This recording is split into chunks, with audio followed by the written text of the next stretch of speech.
Hi friends, welcome to my channel. Thank you that you like and you are giving also good feedback, so that I am also preparing and trying to prepare videos continuously. And मुझे बहुत सारे लोग request किया कि sir आप एक video बनाइए about ECG. तो आज in NORCET and in water palace also the people are asking about image based questions, no? So how to interpret that which rhythm it is or how to analyze the rhythm. तो उसके ऊपर आपको basic concept क्या पता होना चाहिए at least, उसके ऊपर एक वीडियो बनाया है. ओके, तो before going to our topic I am requesting you please watch this video so that you will learn the important things. Okay, I am sure that you may not be aware of this concept. Okay, if you will be knowing this concept, definitely you will be able to answer the questions most commonly, and moreover when you are using the elimination method now, you can 100% will be able to eliminate the options, at least if you were aware of this concept. Okay, so this is very important class, so request you to watch the video fully. Okay, before going to ECG, I am just going to give a intro on conduction system of the heart. So what is the conduction system of heart and what are the components? This is heart. Okay, this is right atrium, and near the opening of the our superior vena cava, SA node is there. SA node. SA node is otherwise called as pacemaker or sinoatrial node. Then near this tricuspid valve there is another node called as AV node. AV node is otherwise called as pace setter. Pace setter. Okay, तो उसके बाद क्या आता है? Bundle of his.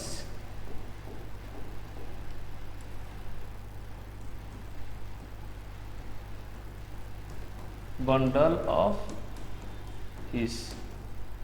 Okay, then bundle of His divided into two parts.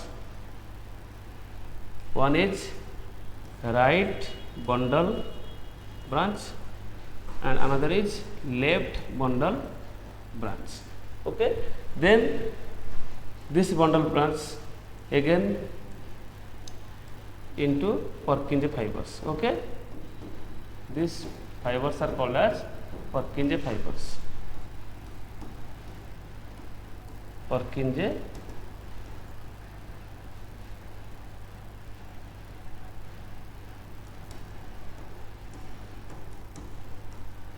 Purkinje fibers. Okay, which spreads throughout the myocardial like ventricular muscles. Okay, so these are the component of the conduction system. So what happens now? First this SA node, ये SA node का एक electrical activity generate करने के लिए, electrical impulse generate करने के लिए एक इनहेरिटेड पावर है. ओके, सो वो जो क्रिएट करता है इलेक्ट्रिकल इम्पल्स, उसका जो रेट होता है 60 to 100. Okay, at a rate 60 to 100 के रेट में वो नॉर्मली इलेक्ट्रिकल इम्पल्स फायर करेगा. सो वो जो फायर करेगा हमारा electrical impulse throughout the arterial wall like right atrium and left atrial wall में स्प्रेड करेगा, और वो स्प्रेड होने के बाद ये इलेक्ट्रिकल इम्पल्स आके पहुंच जाएगा एवी नोड के पास. ओके, एवी नोड के पास पहुंचने के बाद ये bundle of his and right bundle branch left bundle branch में पहुंचेगा, और उसके बाद ये पर्किंजे फाइबर्स के द्वारा पूरा वेंट्रिकुलर मसल में इलेक्ट्रिकल इम्पल्स को स्प्रेड करेगा. ओके, तो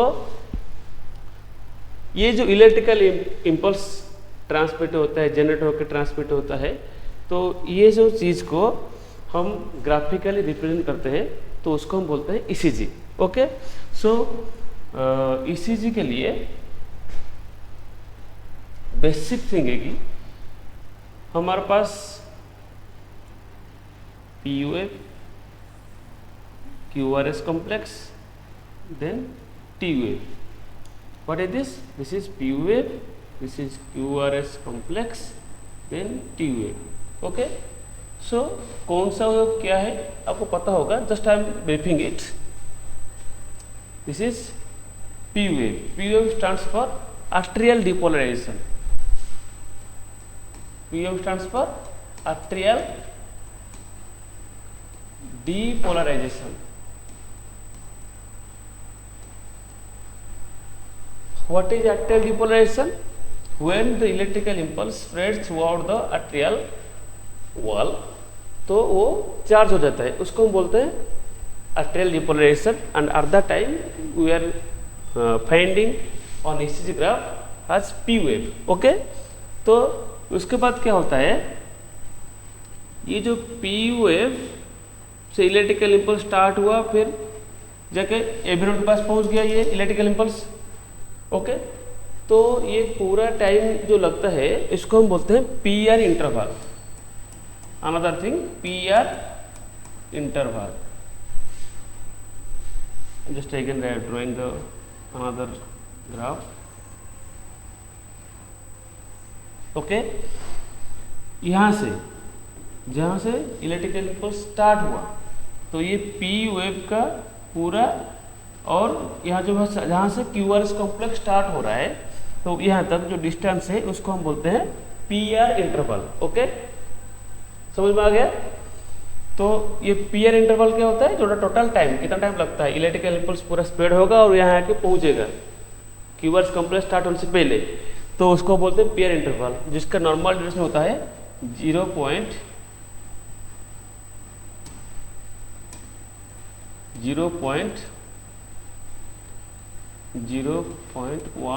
second to 0.20 second, normal period interval, ये आपको पता होना चाहिए।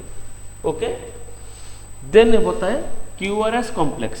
QRS कॉम्प्लेक्स क्या होता है, वेंट्रिकुलर डिपोलराइजेशन। डिपोलराइजेशन यहाँ से एवी नोड से electrical impulse bundle of peace right bundle branch left bundle branch में गया, फिर पर्किंसन फाइबर्स में जाके पूरा वेंट्रिकुलर मायोकार्डियल मसल को चार्ज किया, तो हम उसको बोलते हैं वेंट्रिकुलर डिपोलराइजेशन। तो QRS complex denotes ventricular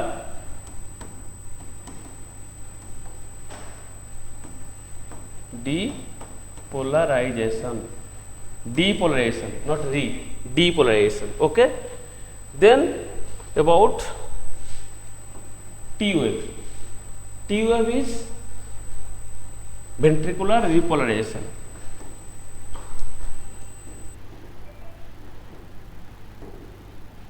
Ventricular repolarization. Okay, so ये होता है बेसिक चीज।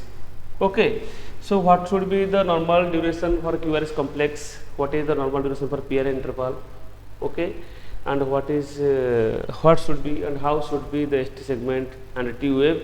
These are some basic things we will be discussing later. Then I am going to explain some other topics, like in basic ECG you are seeing the graph paper of ECG na. In a ECG paper there are some big boxes, okay, and inside the big boxes there will be 5 small squares like this. Okay, this one is a big box, and inside this big box there will be 1 2 3 4 5 small squares. Okay, so how and what is the significance, why should you know this thing? For this big box, ये जो एक big box है, ये big box का जो duration होता है ये होता है 0.2 सेकेंड। ओके, ये जो बड़ा बॉक्स है इसका ड्यूरेशन कितना होता है 0.2 सेकेंड। एंड एक जो स्मॉल बॉक्स होता है, स्मॉल बॉक्स ड्यूरेशन होता है 0.04 second. Okay, 0.04 into 5 equal to कितना 0.20 सेकेंड। ओके, सो ये आपको याद रखना है। One small box is 0.04 second, small box value, okay, and one large box value for time that is 0.20 second, this is large box. ये अगर पता नहीं होगा तो फिर बाद में आपको बहुत सा कंफ्यूजन आएगा। Okay, got my point? So now I am going to the topic.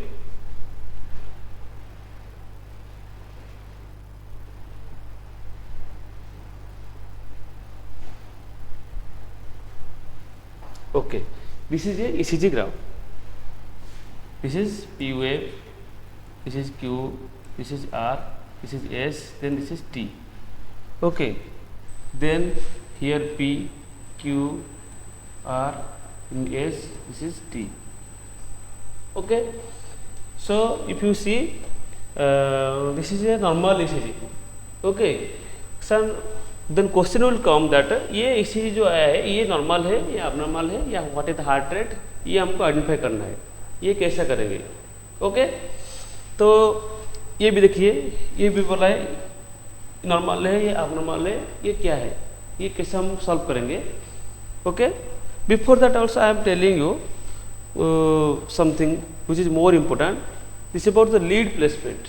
Most of the people when I am asking some people that what is 12 lead ECG? What is 12 leaded ECG? जो पूछ रहा है तो बोल लेते हैं कि हाँ 12 lead ECG है। Then how many leads while you are recording ECG, how many leads you are placing in the place? तो सब लोगों का एक आंसर होता है कि we are placing around 10 leads. They are telling leads like that. But how we are getting 12 leads? तो इसके लिए जो कॉन्सेप्ट है हमको क्या यूज करना है, देखो ये जो ECG में हमारा जो लीड्स होता है, first 6 leads, this 6 leads are called as precordial leads और chest leads. Precordial leads otherwise called as chest lead. Okay, these are precordial leads और chest leads। तो हम कौन से लीड को हम कहाँ प्लेस करेंगे? ये जो V1 है हम V1 कहाँ लगाएंगे? This is the sternum. Okay, this is right sternal border and this is left sternal border. Okay, and this is first intercostal space, second intercostal space, third intercostal space, it is fourth intercostal space. So V1 को हम कहाँ लगाएंगे? Fourth intercostal space में and in the right sternal border. Okay, and जो V2 को कहाँ लगाएंगे? In the left sternal border and in the fourth intercostal space. Okay, then about V4 को कहाँ लगाएंगे? In the fifth intercostal space in the mid clavicular line. This is clavicle. ये clavicle को जो डिवाइड करने वाला लाइन है उसको बोलते हैं मिड क्लाविकुलर लाइन। ये मिड क्लाविकुलर लाइन को ड्रॉ करेंगे, ये जहाँ क्रॉस करेगा फिफ्थ इंटरकोस्टल स्पेस को तो उधर हम प्लेस करेंगे V4 को, एंड V2 एंड V4 के बीच में हम लगा देंगे V3।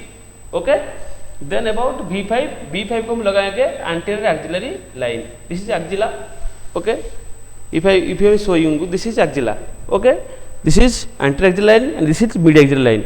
Okay, so V5 को हम लगाएंगे एंटीरियर एक्सिलरी लाइन में and in the fifth intercostal space, and B6 को लगाएंगे मिड एक्सिलरी लाइन में and in the fifth intercostal space. Okay, this is the placement of the our precordial leads. Then होता है limb leads. Okay, जैसे AVR, AVL and AVF, and this जो हम लगाते हैं राइट फुट में उसको बोलते हैं वो न्यूट्रल है। ओके, उसका कोई चार्ज नहीं होता है। Okay, then about this lead 1, lead 2, lead 3, this lead 1, lead 2 and lead 3, these are bipolar leads. Okay, जो कि based upon the Einthoven's triangle, Einthoven's triangle ये होता है। इंथोफेन ट्रायंगल के ऊपर बेस करके ये जो हमारा लीड 1, लीड 2, लीड 3 आता है।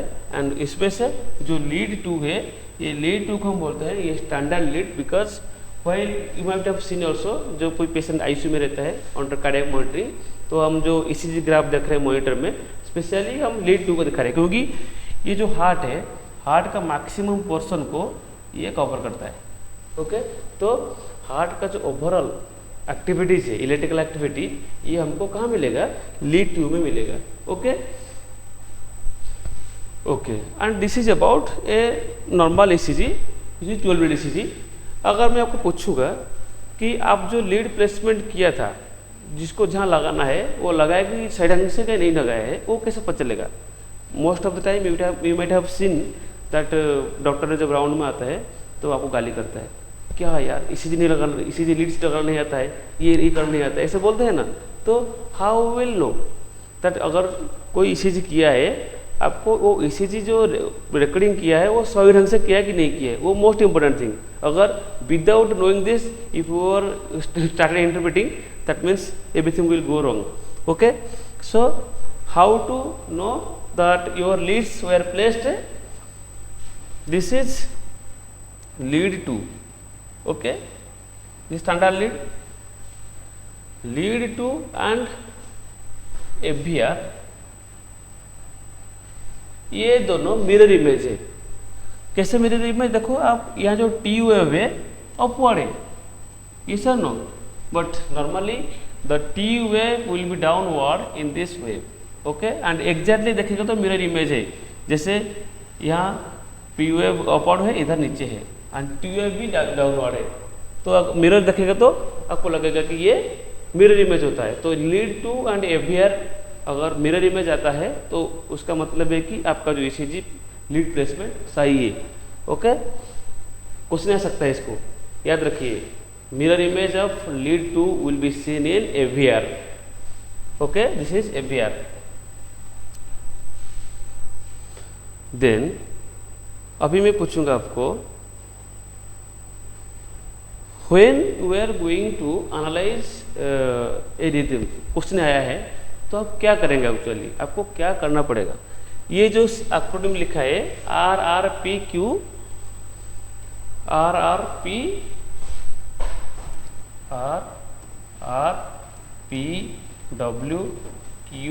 RRPWQST, ये जो एक्रोनिम है आपको ये सिस्टमेटिकली फर्स्ट आर देखना है और उसके बाद दूसरा आर। ये आर क्या होता है मैं आपको बताता हूँ।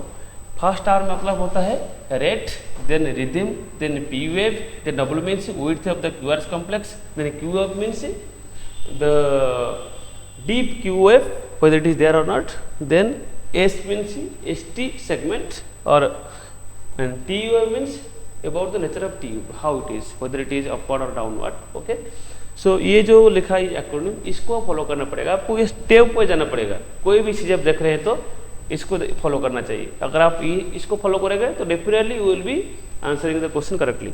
ओके,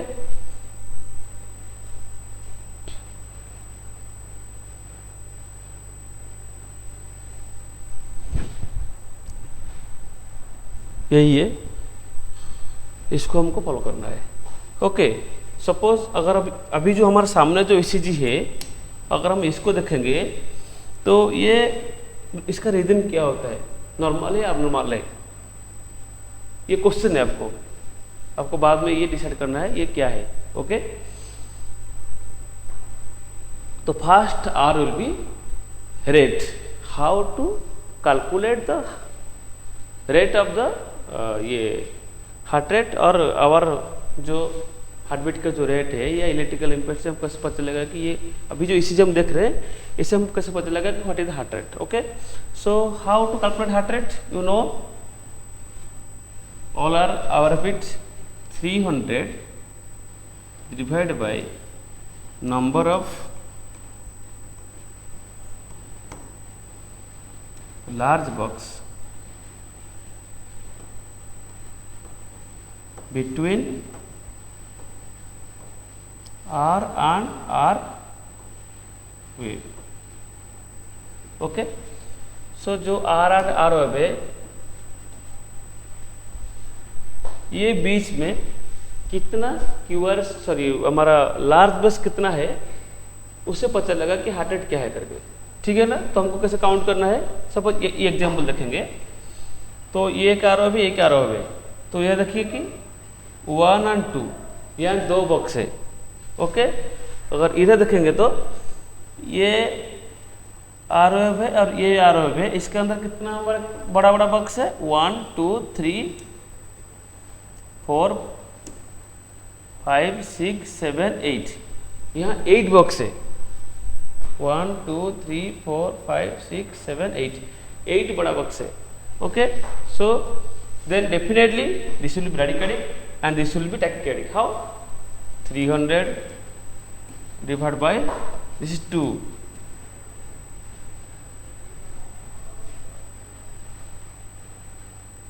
तो कितना होगा? Here it is 150. Heart rate is 150. That means tachycardia.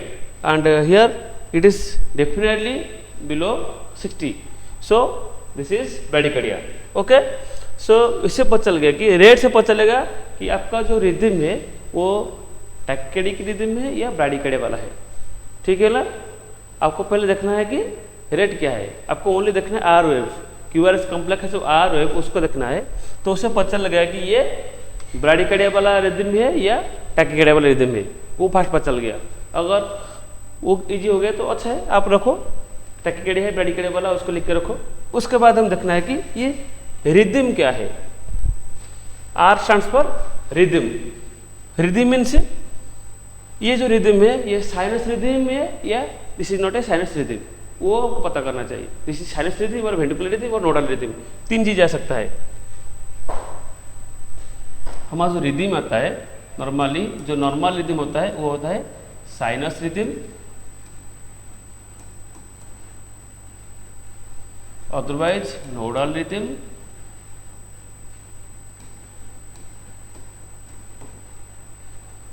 otherwise ventricular rhythm.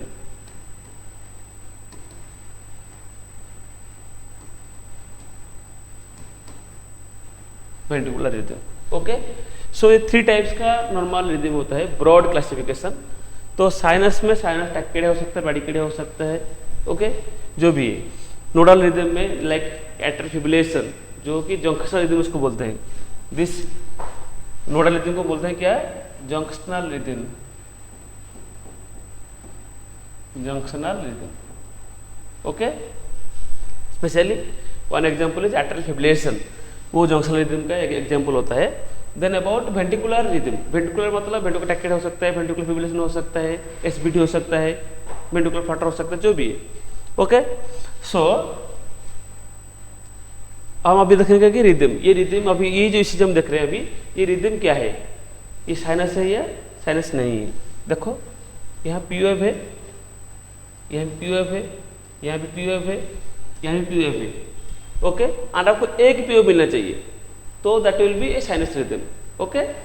सो ये इससे पता चल रहा है कि साइनस रिदम में, but whether this is regular और irregular rhythm, rhythm is regular और irregular. How to know? If the gap between the R wave will be similar. Suppose आपको देखना है आर एंड आर वेव का जो gap होता है वो सिमिलर होता है या सेम होता है, तो हम उसको बोलेंगे रेगुलर रिदम। अगर इरेगुलर है तो इरेगुलर रिदम, तो इधर इरेगुलर है क्योंकि 1 2 3 4 देन 1 2 1 2 3 4 5, तो definitely it's a irregular rhythm. So as there is P wave, definitely it is called as a sinus arrhythmia, okay, yes or no? Now just think, if the things are getting easier and easier, okay, बहुत easy है। ये देखो, उसके बाद हम देखेंगे कि पहले गया रेट, उसके बाद गया रिदम, उसके बाद हम देखेंगे पी वेव, हमारा उसमें पी वेव है कि नहीं, ओके। अगर पी वेव है that means it's a sinus rhythm. This is P wave, this is P wave, here it is P wave, it is P wave. P wave मिलता है, at least QRS complex से पहले एक P wave मिलना चाहिए, मिलेगा तो हम उसको बोलेंगे ये साइनस रिदम। अगर पीआर नहीं होगा, पी वेव नहीं होगा तो क्या बोलेंगे हम? Nodal rhythm. देखो यहाँ पी वेव नहीं है, डायरेक्ट क्यूआरएस कॉम्प्लेक्स स्टार्ट हो गया है। Okay, this is nodal rhythm और junction rhythm. Okay, then here देखो, यहाँ क्यूआरएस कॉम्प्लेक्स से पहले कितना हमको पी वेव मिला है, 1 2 3 4, यहाँ देखो 1 2 3 4 4 वेव मिला है। तो 4 पी वेव मिला है, मतलब ये तो नॉर्मल साइनस रिदम नहीं है, ये कहाँ मिलेगा आपको? Definitely this is a case of complete heart block, complete heart block.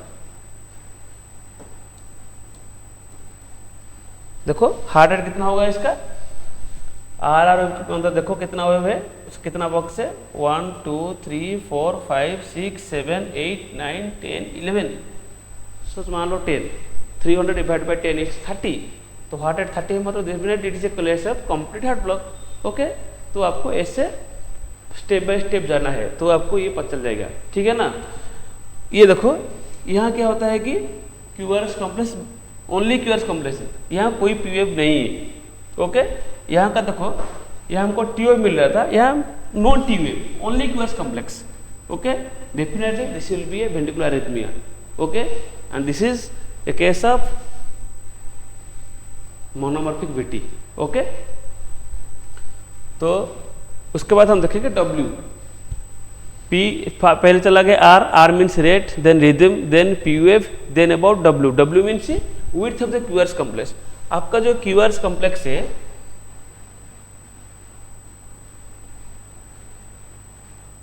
जो नॉर्मल क्यूआरएस कॉम्प्लेक्स होता है, इसका जो ड्यूरेशन है कितना है, ये होना चाहिए 0.12 सेकेंड। ओके, तो 0.12 सेकंड के अंदर होना चाहिए। दैट मतलब क्या होता है कि आपको जो स्मॉल बॉक्स मिलेगा 3 स्मॉल बॉक्स के अंदर होना चाहिए।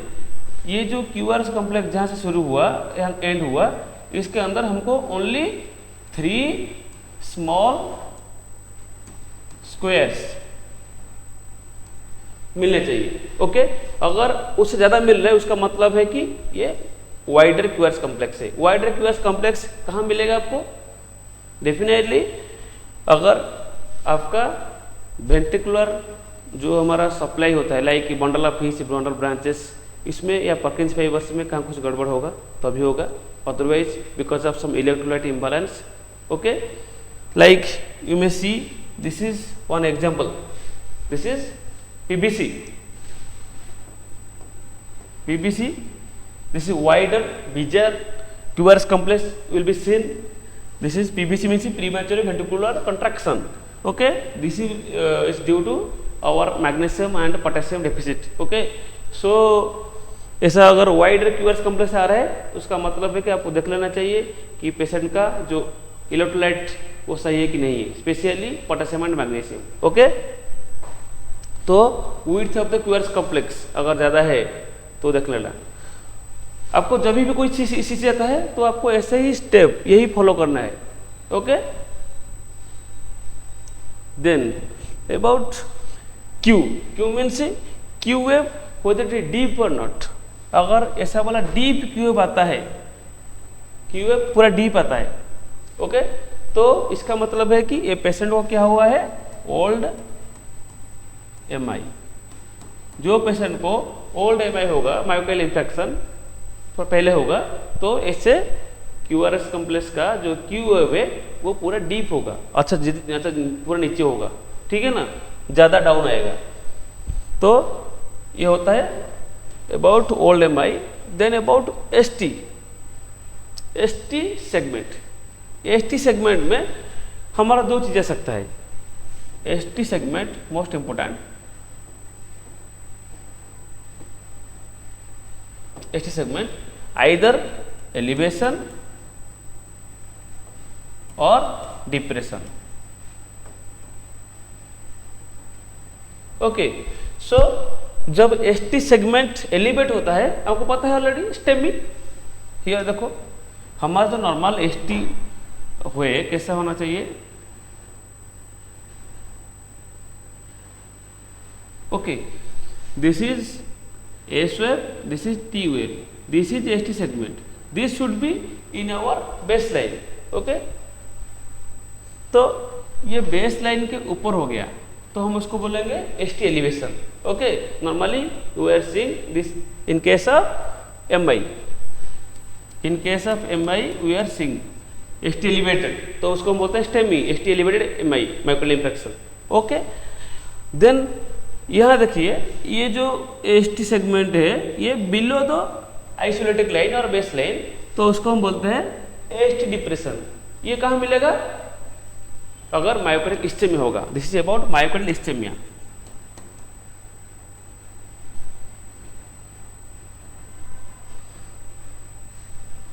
This is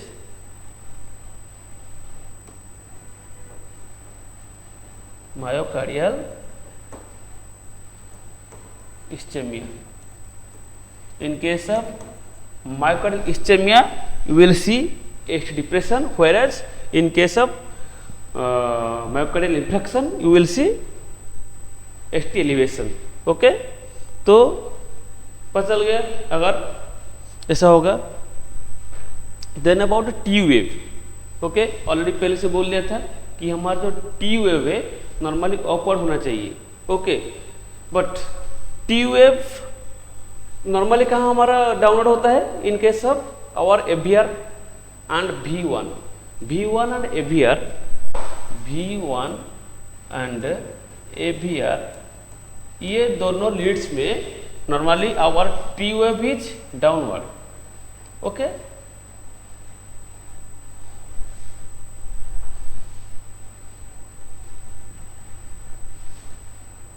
P Q R S then T, ये normally downward in case of AVR and V1 lead. Okay, but in which case this will be downward, like you just see V3, this is V2। Okay, in this two leads if you see there is and वो जो हमारा T wave downward है, downward कहाँ होगा? In case of ventricular hypotrophy. Okay, hypotrophy होगा तो ऐसा होगा, otherwise any ischaemia will be there also, we will get this type of ECG। Okay, T wave will be downward. Okay, besides that if there will be hypokalemia, that means also T inversion will be there, and T wave will be taller in case of hyperkalemia, most commonly question asked. So hopefully you remember these things like RRR, RRPW, QST, rate, rhythm, P wave, width of QRS complex, then whether Q wave is deep or not, then what about ST segment and what is about the T wave nature. So इससे आपको पता चलेगा कि हमारा जो rhythm है वो कैसा है। ठीक है, सो कोई भी आपको ECG मिलता है, ECG भी जब करते हैं आप normally you have to take care of the lead placement. आपको ऑलरेडी पहले बोल दिया है लीड प्लेसमेंट कहाँ कहाँ करना चाहिए, चेस्ट लीड कहाँ लगाना है और जो लिम्ब लीड्स कहाँ लगाना होता है। Okay, then about the patient before taking ECG, patient को ऐसा क्वेश्चन आ सकता है, तो याद रखिए patient should be relaxed. Okay, patient ने दौड़ के आ गया ECG कर दिया, वो नहीं करना है आपको ऐसे, patient should be relaxed mode. Okay, and जब लीड लगाते हो आपको ध्यान देना है पूरा अच्छा से। और एक होता है अगर पेशेंट सपोज क्या होता है like athletes, you see the athletes suppose coming to your casualty and you will be doing the ECG and suddenly you are saying to a doctor, sir heart rate है 56, it's bradycardic. Okay, normally the athletes their heart rate will be bradycardic like 52 56 के बीच में रहेगा, तो वो normal है because their functioning of the heart is more, like their EF, ejection fraction is more, whereas normally 62%, around 60% is normal for all the individuals, but the athletes their EF will be more than 60%, it will be 80%, 90%, 100%, because of that their ejection fraction will be more and the stroke volume also will be more. So in a compensatory manner this stroke volume and heart rate equal to our cardiac output. So तो cardiac output को manage करने के लिए हमारा क्या होता है, ये हार्ट रेट थोड़ा कम हो जाता है, so that our blood pressure also will be maintain, because cardiac output into vascular resistance, that will be blood pressure, so that is a compensated manner. Okay, so when you are handling a patient who is a athlete, very normal, coming to your casualty or emergency because of some other alignment, but you are recording the pulse and you are telling that patient is bradycardic, so it will be wrong. Okay, so thank you all. And definitely about other abnormalities, like what are the types of heart block, what are the tachyarrhythmias, what are the bradyarrhythmias, what are the ventricular arrhythmias, like ventricular fibrillation detail, and how to manage all the things. I will preparing a video, so requesting you to subscribe my channel. Okay, thank you.